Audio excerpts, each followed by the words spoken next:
My grandpa asked in surprise. Buddy, why did you come by taxi? What happened to the BMW we gave you for your 21st birthday? Before I could answer, my mother smiled and said, "Oh, that car belongs to her sister now." My grandpa went silent for a moment, thinking. And what he did next made me truly proud of him. I walked into my grandparents' house that Saturday afternoon, my stomach tying itself into familiar knots. It felt like walking towards an execution, not a family visit.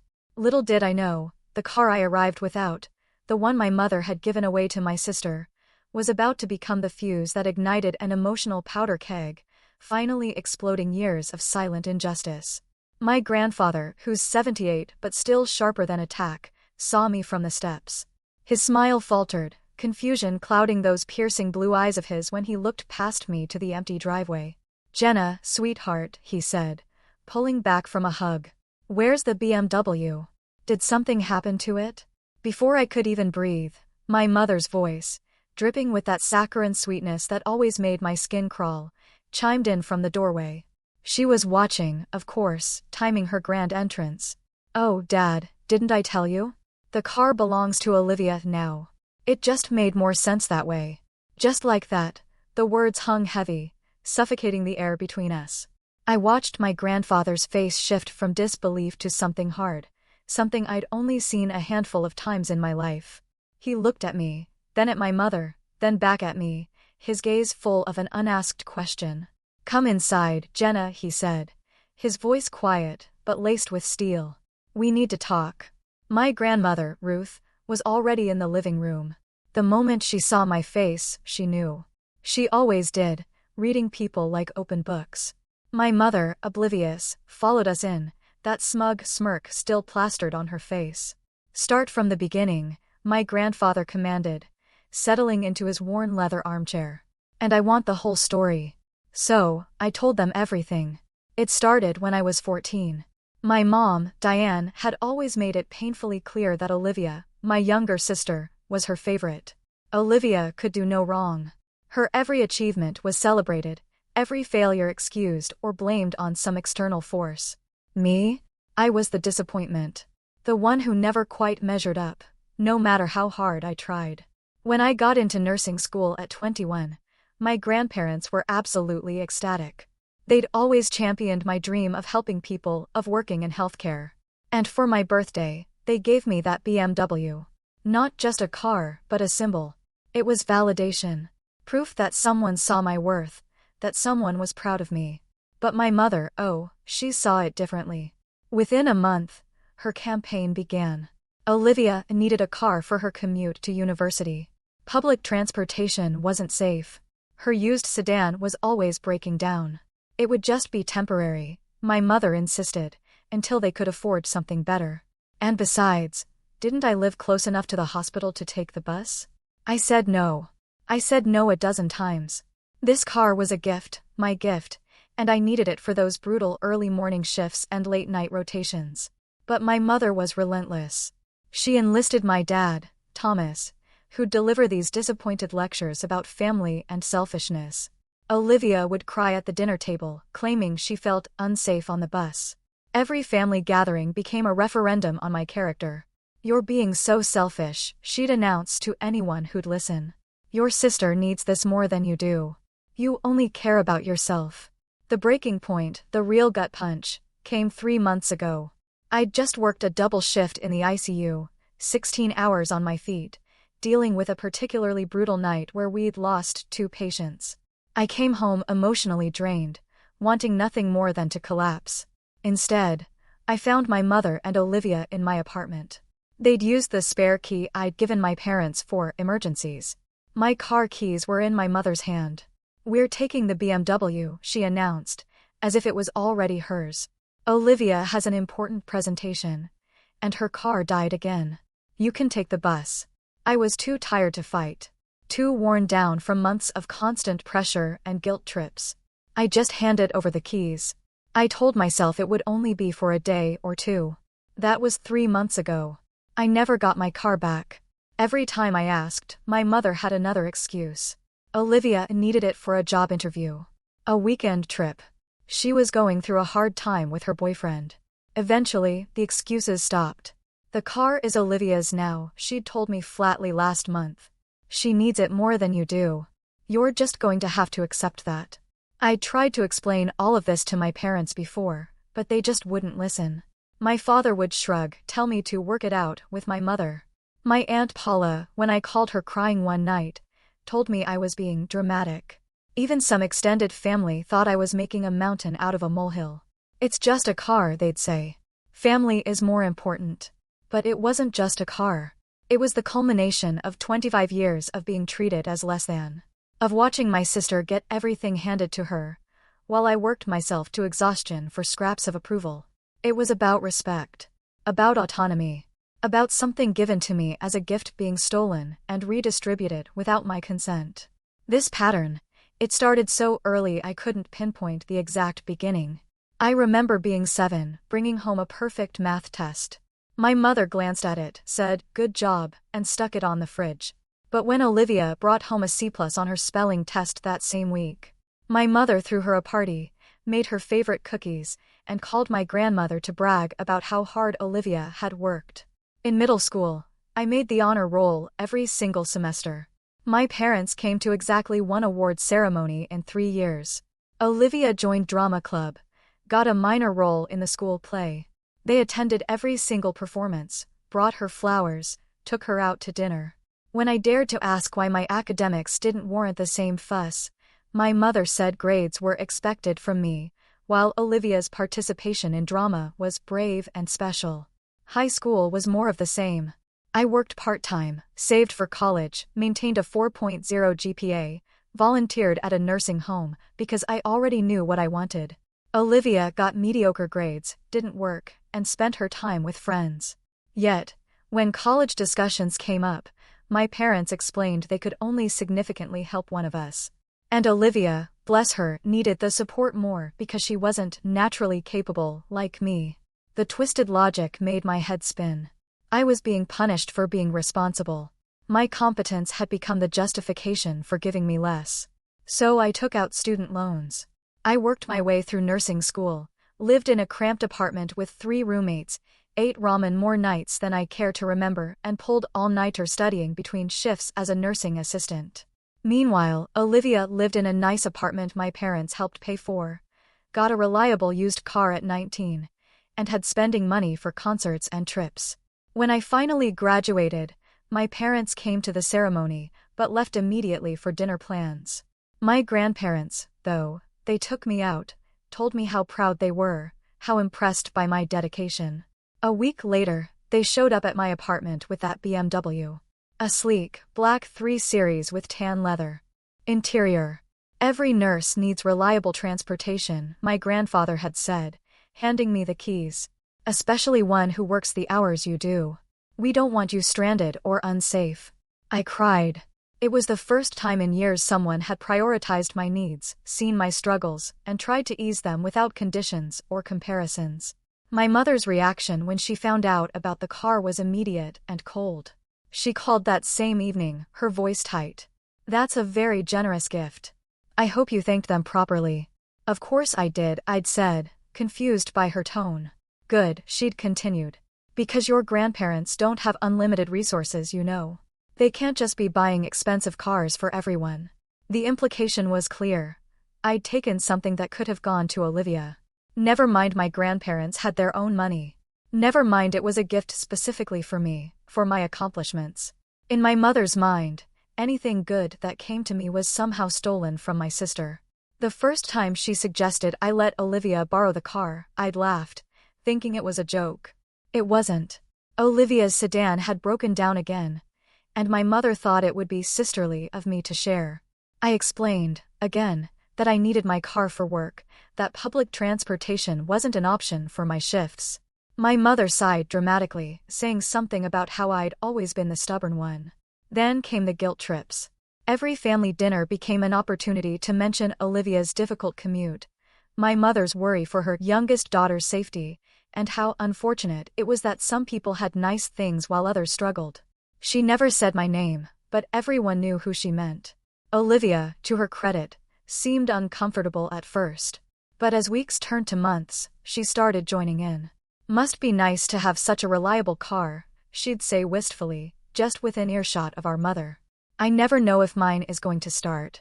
My father's approach was different, but equally frustrating. He'd pull me aside, ask if I couldn't just help out your sister temporarily. You're always so capable, he'd say. You could figure out the bus system. Olivia isn't as adaptable as you are. There it was again, capable. It had become a weapon, a reason why I should accept less, accommodate more, shrink myself to make room for my sister's needs. I held firm for months. The car was mine, a gift, and I needed it. But the pressure was relentless. Every phone call, every gathering, every text seemed to circle back. My mother even recruited extended family. Aunt Paula started making comments about family, helping each other. A cousin I barely knew sent a long message about sisterly bonds. The isolation was suffocating. It felt like everyone had decided I was the villain for wanting to keep what belonged to me. My mother was a master at playing the victim, sighing about her worries, how she just wanted both her daughters to be safe and happy. She made it sound so reasonable, so loving. Anyone who didn't know the full context would think I was being needlessly difficult. Work became my refuge. At the hospital, I was valued for my skills and dedication. My supervisor, Karen, a 20-year veteran nurse, noticed my work ethic and started mentoring me. She'd been through her own family struggles and recognized the signs of someone carrying too much weight. You look exhausted, she said one day during a break. And not just physically. What's going on? I broke down, told her everything. She listened, without judgment, then said something that stuck with me. People who love you don't make you feel guilty for having boundaries. Remember that. But boundaries were hard to maintain when I was being attacked from all sides. My mother escalated her tactics. She started showing up at my apartment unannounced, always with an excuse. In the neighborhood, dropping off leftovers, missed me. But the real agenda was always the same. Pressure me about the car. During one of these visits, she went through my mail, uninvited, and found a bank statement showing I'd been approved for a credit card with a decent limit. See, she'd said triumphantly. You're doing fine financially. You could afford to take Ubers to work if Olivia needed the car. She's drowning in expenses and doesn't have this kind of cushion. The invasion of privacy should have been the final straw. But I was too tired to fight. I worked 50, 60 hours a week, dealing with life and death situations, comforting patients and families through their worst moments. Coming home to more conflict felt unbearable. Then came the night that changed everything. The night I was too exhausted to fight back. I'd been assigned to a particularly brutal ICU shift. A teenage car accident victim who didn't make it. An elderly patient who coded twice. By hour 14, I was running on fumes. When I finally clocked out, I found 17 missed calls and 32 text messages, all from my mother and Olivia. My sister's car had died again, this time in a parking lot across town. She needed to get home, then to her early class the next morning. My mother demanded I come immediately with my car so Olivia could take it. I was so tired I could barely see straight. I took the bus home, a 45-minute journey that felt like hours. And when I walked into my apartment, they were already there, waiting. Finally, my mother said, as if I'd been out having fun instead of saving lives. Olivia needs to leave in 10 minutes. I must have looked as dead as I felt, because even Olivia seemed slightly concerned. You okay? She asked. Double shift. Lost a patient. Need to sleep, I mumbled. Well, this will only take a minute, my mother said, holding out her hand expectantly. Keys, please. And that's when I should have said no. That's when I should have put my foot down, told them both to leave, and locked the door behind them. Instead, I was so depleted, so worn down by months of constant pressure, that I just handed over the keys. Just for tonight, I mumbled. I need it back tomorrow afternoon for my next shift. Of course, my mother said, but there was something in her smile that should have warned me. Tomorrow afternoon came and went. I texted Olivia, asking when I could pick up the car. She responded that she needed it for a few more days. Job interviews, she claimed. My mother backed her up, saying it would be cruel to take away transportation when Olivia was trying to improve her employment situation. A few days turned into a week. A week turned into 2 weeks. Every request for my car back was met with another excuse, another reason why Olivia needed it just a little longer. I started taking Ubers to work, watching my savings dwindle with each ride. I brought up getting my car back at family dinner, and my mother acted like I was being unreasonable. "She's trying to get a job, Jenna. Don't you want your sister to succeed?" "I want my car back. The one that was given to me as a gift. It's just temporary." "Why are you being so inflexible?" The gaslighting was masterful. Somehow, my wanting my own property returned had become the problem, not the fact that it had been taken without real permission. By week 3, I'd escalated to demanding the car back, my voice firm, my language clear. My mother's response was to stop answering my calls. My father, when I reached him, said I was creating unnecessary drama and should be more understanding of my sister's needs. I called Aunt Paula, hoping for support, but she'd already been primed by my mother's version of events. "You have a stable job and income," she told me. "Olivia is struggling to find her footing. Can't you be generous?" "This isn't about generosity," I tried to explain. "This is about something that belongs to me being taken and not returned. You're being selfish. It's just a car." I hung up on her. I was done explaining myself to people who refused to listen. Month 2 arrived, and I'd resigned myself to public transportation and the occasional Uber. The financial strain was significant, but more painful was the emotional realization that my family cared so little about my well-being. Every time I saw Olivia's social media posts, pictures of her out with friends, my car visible in the background, it felt like a slap in the face. I considered reporting it stolen, but the thought of getting my own family in legal trouble made me sick. I consulted with a coworker who had a lawyer friend, and they explained that because I'd technically given permission initially and hadn't formally demanded its return in writing, the legal situation was murky. "You need to send a certified letter demanding the return of your property," the lawyer advised. "Give them a deadline. If they don't comply, then you can involve the police." I drafted the letter, but never sent it. Some part of me kept hoping my family would come to their senses, that they'd recognize how wrong this was and return my car with an apology. I was still hoping for a reconciliation that would never come on their terms. My grandfather sat quietly through my entire story, his expression growing darker with each detail. My grandmother had tears in her eyes. My mother, who'd been listening with increasing discomfort, tried to interject several times. "Dad, you don't understand. Olivia really needed." "Be quiet, Diane." My grandfather's voice was ice. "I'm not talking to you right now." She actually fell silent, shocked. I'd never heard him speak to her that way. He turned to me. "Where's the title to the car?" "Still in my name, technically," I said. "I never signed it over. I didn't even know they'd basically taken it permanently until it was too late to fight about it." My grandfather stood up. He's a tall man, and even at his age, he commands a presence. "Ruth, get me my phone." "Diane, you're going to sit right there and not say a word." "Jenna, I need you to give me Olivia's current address." What happened next was swift and surgical. My grandfather called his lawyer first, a man named Robert Paxton, who'd handled the family's legal affairs for decades. He explained the situation in crisp, clear terms.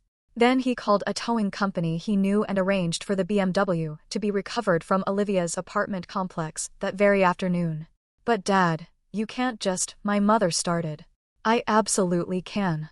The car is registered to Jenna. What you did is called theft, Diane. I don't care if you're family. You stole a gift that your mother and I gave to your daughter, and you gave it to her sister. We're correcting that mistake right now." My mother's face went white. "You're embarrassing Olivia. Everyone will see the car being towed." "Good. Maybe she'll learn something about taking things that don't belong to her."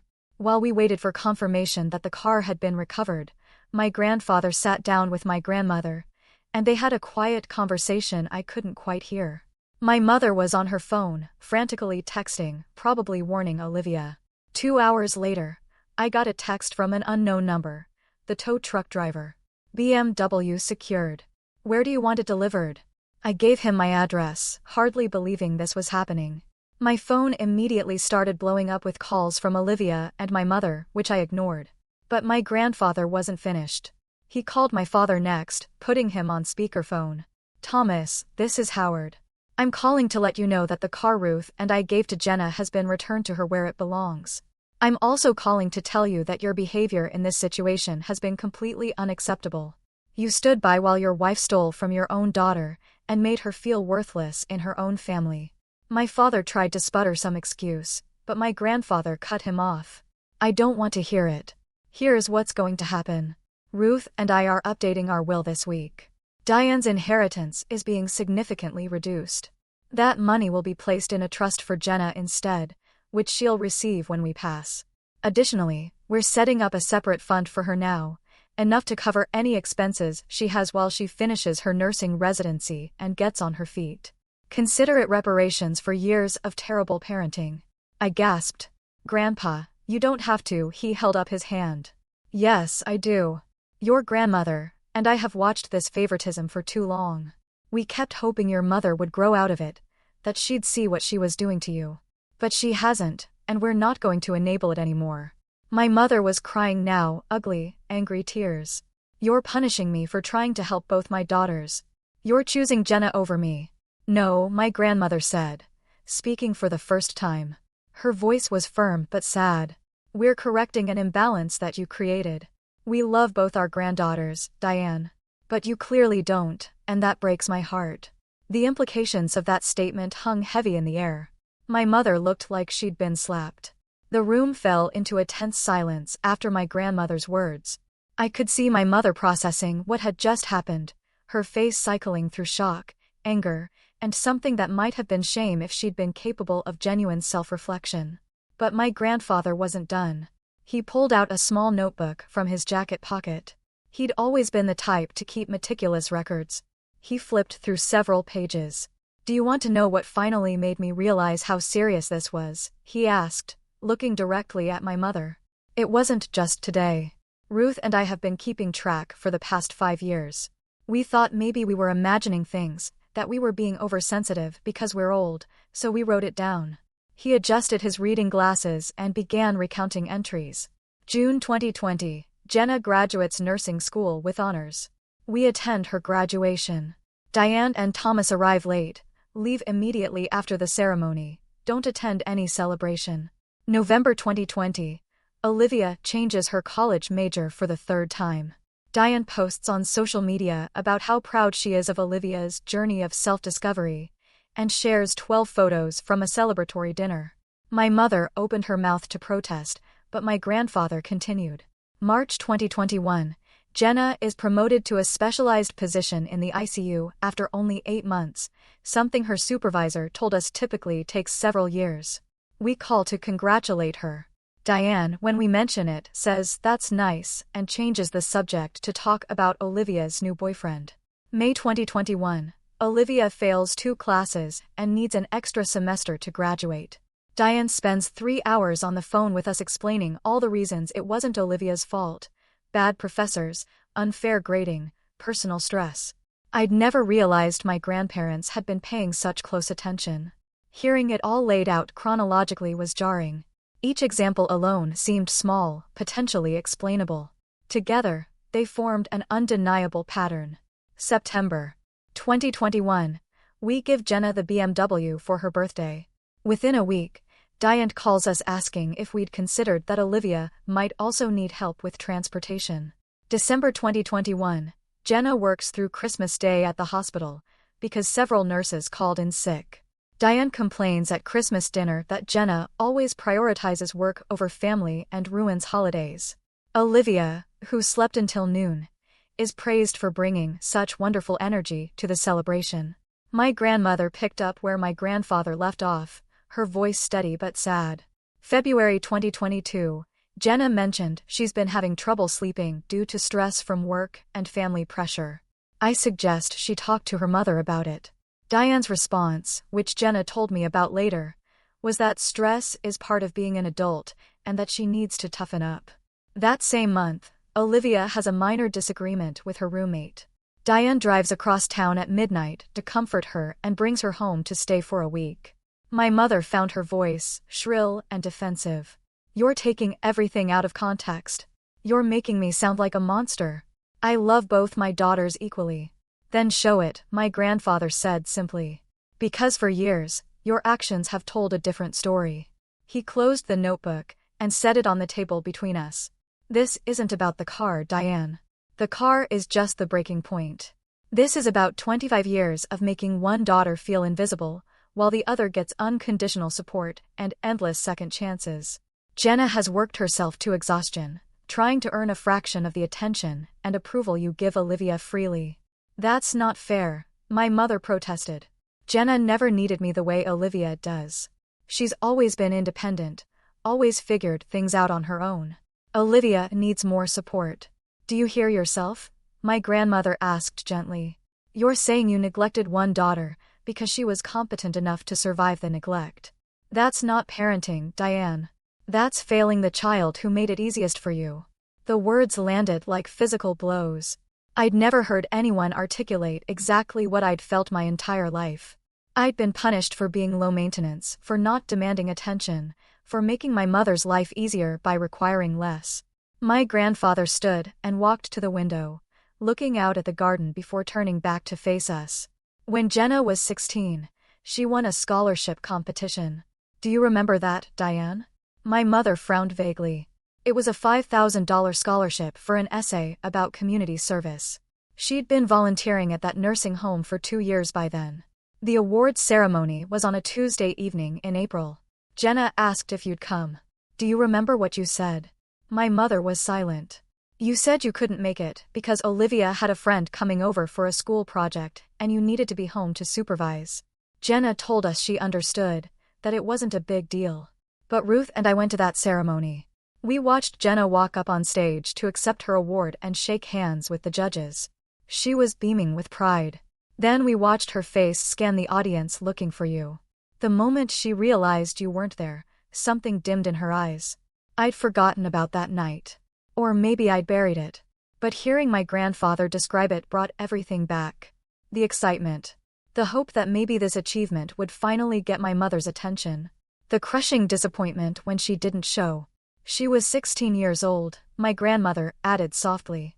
She won a competitive scholarship against applicants from across the state, and her own mother couldn't be bothered to show up. But 3 weeks later, you took a half-day off work to attend Olivia's spring concert where she sang backup in one song. I don't have to justify every parenting decision I made to you, my mother said, but her voice lacked conviction. No, you don't, my grandfather agreed. But you do need to understand that decisions have consequences. Jenna has spent her entire life accommodating everyone else's needs, bending over backward to be easy, asking for nothing. And the one time she had something that was truly hers, you took it and gave it away like it meant nothing. He moved to stand beside my chair, his hand resting protectively on my shoulder. What you did with that car wasn't about transportation or helping Olivia. It was about reminding Jenna that even the gifts she receives, even the recognition she earns, can be redistributed if you decide someone else deserves them more. It was about maintaining a hierarchy where Olivia's needs will always trump Jenna's rights. My mother was full-on crying now, mascara running down her cheeks. You're making me out to be some kind of abusive parent. I've done my best. Do you have any idea how hard it is raising 2 daughters with completely different personalities and needs? Yes, actually, my grandmother said. We raised 2 daughters ourselves. Your sister Janet was easy, responsible, studious, never caused problems. You were more challenging, impulsive, emotional, constantly in some kind of crisis. And you know what we didn't do? We didn't give Janet less love and attention because she required less maintenance. We didn't punish her confidence by giving her fewer resources. We didn't redistribute her belongings to you because you needed them more. The comparison clearly stung.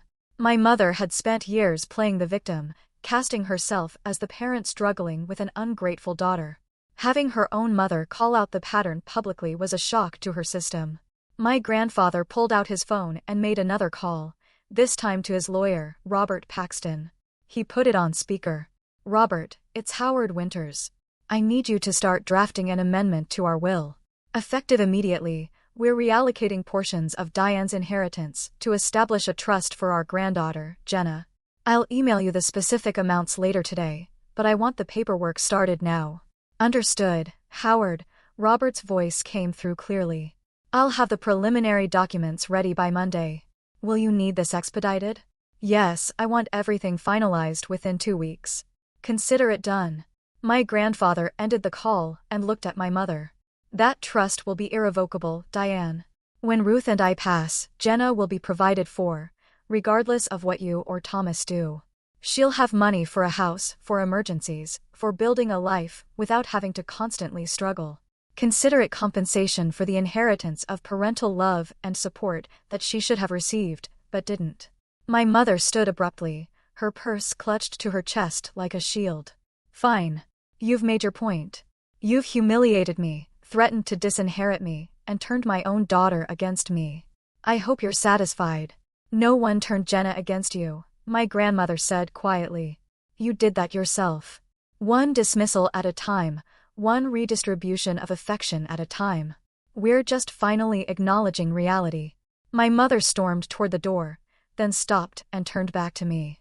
Her expression was a mixture of rage and something that might have been hurt. You couldn't just handle this privately, could you? You had to run to your grandparents and make me look like a villain. You've always been so good at playing the victim. The accusation was so absurd, so completely inverted from reality, that I almost laughed. But I was too tired, too emotionally wrung out. Instead, I just looked at her steadily. I came here today by taxi, because I don't have my car, I said calmly. The car that was given to me as a gift, and then taken away. That's not playing the victim. That's stating a fact. Everything that happened after that was Grandpa's choice, not mine. You could have handled this like an adult instead of tattling to your grandparents. I tried for 3 months, Mom. I tried. I asked nicely. I asked firmly. I sent text messages and made phone calls and showed up at your house. You refused to listen. You refused to return my property. What exactly was I supposed to do? She had no answer for that. With a final glare at all of us, she stalked out, the front door slamming behind her with enough force to rattle the framed photos on the nearby table. My grandfather continued, furthermore, family gatherings will be interesting from now on. Jenna will always be invited. Diane and Thomas, your invitations are conditional on you treating Jenna with basic respect and dignity. Olivia is still welcome. She's young and has been raised with warped values, but she can still learn better if she chooses to. He stood up and put his hand on my shoulder. Jenna, I'm sorry we didn't see this clearly before. I'm sorry we didn't protect you from this treatment. That changes now. I couldn't hold back the tears anymore. I'd been strong for so long, pushing down the hurt and telling myself it didn't matter, that I was being too sensitive. Having someone validate my experience, having someone stand up for me without qualifications or conditions, it broke something open in my chest. My grandmother hugged me, and then my grandfather joined in, and for the first time in years, I felt truly safe. My mother stormed out, slamming the door behind her. My father called back several times, trying to negotiate or explain, but my grandfather ignored the calls. We spent the rest of the afternoon talking about other things: my work at the hospital, their recent trip to the coast, my grandmother's book club. Normal family things, without the undercurrent of tension I'd grown so accustomed to. That evening, the BMW was delivered to my apartment building. I went downstairs to meet the driver, and there it was. My car, exactly as I'd left it 3 months ago, except with fast food wrappers in the back seat and the gas tank on empty. I didn't even care. It was mine again. The aftermath was predictably dramatic. Olivia called me crying, accusing me of ruining her life and being vindictive. My mother sent long text messages about betrayal and turning grandparents against parents. My father tried the reasonable approach, asking if we could all just move past this, without anyone actually apologizing or acknowledging what had happened. I blocked my mother's number. I told my father that I'd be willing to have a relationship with him if he went to family therapy with me, which he declined. Olivia, I left unblocked, hoping she might eventually understand, but I didn't hold my breath. Some extended family members tried to guilt me about causing family drama and being unforgiving. Aunt Paula called me selfish again and said I was destroying the family over material possessions. I politely explained the situation once, and when she continued to blame me, I stopped taking her calls, too. But there were surprises. My cousin Travis reached out to tell me he'd experienced similar favoritism with his siblings and understood exactly what I was going through. A few of my grandmother's friends, who had apparently heard about the situation, made a point of telling me how proud they were that I'd stood up for myself. Even some of my coworkers, when they heard an abbreviated version of the story, were outraged on my behalf. The following month, my grandparents made good on their promises. Their lawyer contacted me about the trust fund they'd established for when they passed, and they also set up an account with $50,000 in it for immediate use. They told me to use it for anything I needed: rent, student loans, emergency expenses, or even just fun things I'd been denying myself. "You've worked so hard," my grandmother said when we had lunch together the next week. "You deserve to enjoy your life, not just survive it." With some of that money, I paid off a chunk of my student loans. I also bought myself a nice laptop to replace the dying one I'd been using since college, and I booked a weekend trip to the mountains with some friends from work, something I'd never felt I could afford before. But the biggest change was internal. For the first time in my adult life, I didn't feel guilty about taking up space or having nice things. I didn't feel like I had to apologize for existing or constantly prove my worth. My grandparents had given me something more valuable than money or a car. They'd given me validation and the understanding that I deserved to be treated with respect. The holiday season approached with trepidation. Thanksgiving had always been hosted at my parents' house, and I wasn't sure how to handle it. My grandmother solved the problem by announcing that she and my grandfather would be hosting instead, at their estate. "Everyone is invited," she said when she called to tell me. "But there will be ground rules. No discussing the car situation, no passive-aggressive comments, no playing favorites. Anyone who can't abide by those rules can leave." Thanksgiving Day arrived, cold and bright. I drove to my grandparents' house in my BMW, which I had detailed and serviced. It felt like a small act of defiance, but mostly it just felt good to have reliable transportation again. My parents were already there when I arrived, sitting stiffly in the living room. My mother wouldn't look at me. My father gave me a weak smile and a nod. Olivia wasn't there. She'd chosen to have Thanksgiving with her boyfriend's family, which was probably for the best. Other relatives arrived: my Uncle Pete and his wife, some second cousins, my grandmother's sister. The atmosphere was tense at first, but my grandmother was a force of nature, keeping conversation flowing and steering away from dangerous topics. Dinner was elaborate and delicious. My grandmother had outdone herself with a turkey and all the fixings. We sat around the massive dining table, and my grandfather said grace, adding a pointed line about being grateful for family who showed up for each other in meaningful ways. My mother flinched, but said nothing. After dinner, while people were having coffee and pie in the living room, my grandfather asked me to step outside onto the back patio with him. The sun was setting, painting the sky in shades of orange and pink. "How are you really doing?" he asked, his breath fogging in the cold air. "Better," I said. "Honestly, it's still hard sometimes.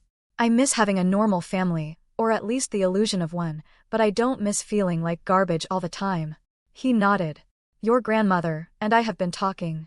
We want you to know that no matter what happens with your parents, you'll always have us. And when we're gone, you'll be taken care of. We've made sure of it." "Please don't talk about being gone," I said, my voice cracking. "You're two of the only people who have ever really seen me." "Then we did something right," he said, pulling me into a hug. "And you're going to do amazing things, Jenna. Don't let anyone dim your light." We stood there for a moment, and I thought about the scared, exhausted version of myself from a few months ago who'd let someone take her car keys because she was too beaten down to fight anymore. That version felt like a different person now. Inside, I could hear laughter and conversation. My mother was talking to her sister about something innocuous, her voice strained but civil. My father was showing my Uncle Pete something on his phone. The family gathering continued, awkward but functional, held together by my grandparents' sheer will and clear boundaries. Over the following months, things shifted into a new normal. My mother eventually sent a short apology text that read more like, "I'm sorry you were hurt," than "I'm sorry for what I did," but it was something. We maintained a distant, cordial relationship. Birthday texts, the occasional holiday gathering, nothing deeper. My father and I went to 2 therapy sessions together before he stopped showing up, claiming work conflicts. I let it go. Olivia and I eventually had a conversation about 6 months after the car incident. She called me out of the blue one evening, her voice small. "I didn't realize how bad it was for you," she said. "Growing up, I mean. Mom always made it seem like you were just difficult, like you chose to be unhappy, but I've been thinking about it more, and I remember things differently now. Things that didn't seem significant at the time, but I don't know. I'm sorry I took the car. I'm sorry I didn't stand up for you. It wasn't everything I needed to hear, but it was genuine." We made plans to get coffee, taking small steps toward rebuilding some kind of relationship. She'd started therapy herself and was working through her own realizations about our family dynamics. As for me, I threw myself into my work and my life. I got a promotion at the hospital, taking a position in the cardiac unit I'd been eyeing for over a year. I started dating someone I met through a friend, a teacher named Marcus, who was kind and stable and treated me like I mattered. I took up painting again, something I'd loved as a teenager, but abandoned because my mother always made dismissive comments about it being a waste of time. My grandparents remained my anchors. Dinner at their house every other Sunday became a tradition. Sometimes it was just the three of us. Sometimes other family members joined. They celebrated my wins and supported me through my struggles, asking nothing in return except that I live authentically and refuse to accept mistreatment. One Sunday afternoon, about a year after the car incident, my grandfather and I were sitting on their back porch again. It had become our spot for real conversations. "You know what I'm most proud of?" he asked suddenly. "What?" "That you didn't let bitterness consume you. You could have become angry and vindictive. Instead, you set boundaries, protected yourself, and kept your heart open to the people who deserved it. That takes real strength." I smiled. "I learned from the best." "No," he said, shaking his head. "That was all you, kiddo. We just reminded you of what you already knew." Looking back now, I can see that day, the day I arrived by taxi, and my mother so casually announced she'd given away my car, as a turning point. Not because of the car itself, but because it was the moment my grandparents finally saw the full picture of what had been happening. It was the moment someone in my family chose me, unequivocally and without conditions. The BMW still runs great. I take good care of it now, regular maintenance and everything. But it's become more than transportation. Every time I slide into the driver's seat, I remember that I'm worth fighting for. I remember that boundaries aren't selfish, that self-respect isn't optional, and that family should build you up, not tear you down. My grandfather is 80 now. My grandmother's 77. They're still sharp and active, still hosting Sunday dinners and taking trips and living their lives fully. But I know that someday, probably sooner than I'd like, they won't be here anymore. When that day comes, I'll grieve deeply. But I'll also carry forward the greatest gift they gave me. The knowledge that I deserve to take up space in this world, to have my own things, to be treated with dignity and love. And whenever someone tries to diminish me or make me feel small, I'll remember my grandfather's face that day, the quiet fury, the decisive action, the absolute refusal to let his granddaughter be treated as less than. I'll remember that sometimes love means drawing hard lines and holding people accountable. I'll remember that standing up for yourself isn't selfish, it's survival. The taxi ride that started this whole chain of events cost me $23. The year of boundary setting and family drama that followed cost me relationships with people who never truly valued me. But what I gained was priceless: self-respect, validation, and the unshakable knowledge that I am enough, exactly as I am. My mother still doesn't fully understand what she did wrong. My father remains conflict avoidant, preferring peace at any cost over actual justice. Olivia is learning and growing, slowly rebuilding trust. And me? I'm driving forward, literally and metaphorically, in the car my grandparents gave me as a symbol of their love and pride. Sometimes the best revenge isn't elaborate schemes or public humiliation. Sometimes it's simply reclaiming what was yours, setting boundaries that protect your peace, and living well despite the people who try to make you small. Sometimes it's having someone in your corner who sees clearly, acts decisively, and reminds you that you are never the problem. That's exactly what my grandfather did. And it made me truly, deeply proud, not just of him, but of myself for finally accepting the support I deserved all along.